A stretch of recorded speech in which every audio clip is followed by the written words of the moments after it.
బీడు భూములను సాగు భూములుగా మార్చారు. 6 ఏళ్ల కింద ప్రభుత్వం ఇచ్చిన మోటార్లను వాడుతూ వందల ఎకరాల్లో ఏడాదికి 2 పంటలు పండిస్తున్నారు. అయితే అవి ఇప్పుడు మోరాయించాయి. దీంతో కొత్త మోటార్లు ఇస్తే అద్భుతాలు సృష్టిస్తామంటున్నారు కొత్తగూడెం జిల్లా గిరిజన రైతులు.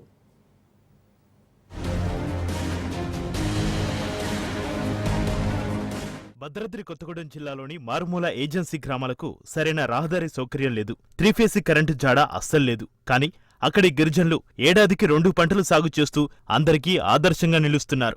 6 ఏళ్ల కిందట గిరిజనులకు ప్రభుత్వం ఇచ్చిన సోలార్ మోటార్లతో బీడు భూములను సాగు భూములుగా మార్చారు. 3-ఫేజ్ కరెంటు సప్లై లేని ప్రాంతాల్లో మరిన్ని సోలార్ మోటార్లను ఇస్తే మరిన్ని అద్భుతాలు సృష్టిస్తామని గిరిజనులు పేర్కొంటున్నారు.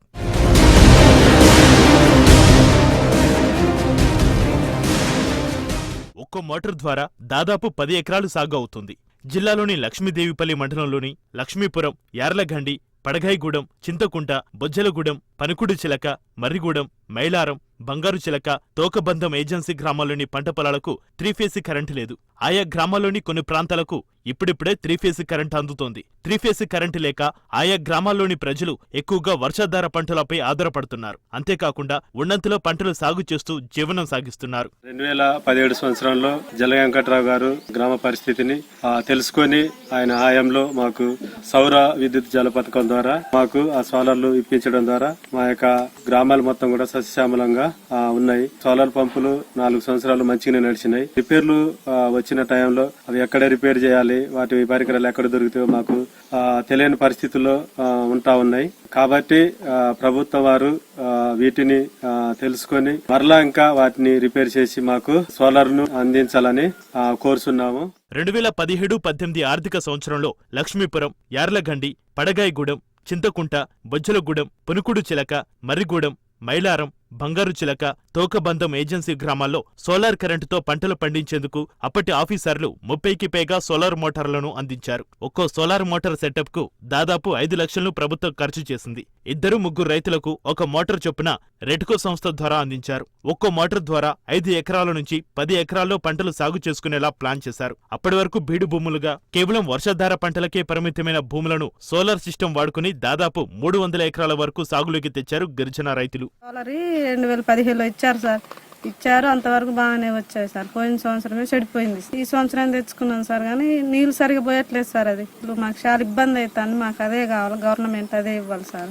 4 ఎకరాలు సాగు చేసుకున్నాం సార్. అది పోయిన కానీ ఇది తెచ్చినాం. ఆ 2 ఎకరాలు కూడా సరిగా తడవట్లేదు సార్. వచ్చి చూశారు, చాలా మంది చూశారు, పోయిండ్రు, రాసుకున్నారు కూడా. మా ఆయన పేరు రాసుకున్నారు, మా ఫోన్ నెంబర్ రాసుకున్నారు, ఇస్తానన్నారు, కానీ ఇంకా రాలేదు. సోలార్ కరెంటుతో పంటలు పండించడంలో సక్సెస్ సాధించిన కొన్నాళ్ల తర్వాత మోటార్లు రిపేర్లకు రావడంతో కొన్ని ఇబ్బందులు తప్పడం లేదు. సోలార్ మోటార్లు పాడిన ప్రాంతాలను సర్వే చేసి వాటికి రిపేర్లు చేయించాలని రైతులు కోరుతున్నారు. వాటికి తోడు మరిన్ని మోటార్లు ఉచితంగా ఇస్తే అద్భుతాలు సృష్టిస్తామని కేంద్ర రాష్ట్ర ప్రభుత్వాలను కోరుతున్నారు గిరిజనులు. గత ప్రభుత్వ హయాంలోనూ ఇక్కడ భూములు సస్యశ్యామలం కావాలంటే వీళ్ళకి వాటర్ సౌకర్యం ఉంది, కానీ ఆ వాటర్ ను వినియోగించుకునే సౌకర్యం లేని పరిస్థితిని ఆలోచించుకుని ఐటీడీఏ ద్వారా సోలార్ బోర్లు ఇప్పించి మా బీడు భూములన్నింటినీ సస్యశ్యామలంగా మారడానికి సోలార్ బోర్లు ఇప్పించడం జరిగింది. టెక్నీషియన్ లేకపోవడం వల్ల ఆ పరికరాలు ఈ దగ్గర ప్రాంతంలో ఎక్కడ దొరకపోవడం వల్ల ఇబ్బంది అయి కొన్ని బోర్లు నడకపోవడం జరుగుతుంది. సోలార్ బోర్లు రిపేర్ చేసే టెక్నీషియన్ ఆ పరికరాలు అందుబాటులో ఉండే విధంగా తీసుకురావాల్సిందిగా ఉన్న అధికారులకు, గవర్నమెంట్ కు గ్రామం తరపున విజ్ఞప్తి చేస్తున్నాం.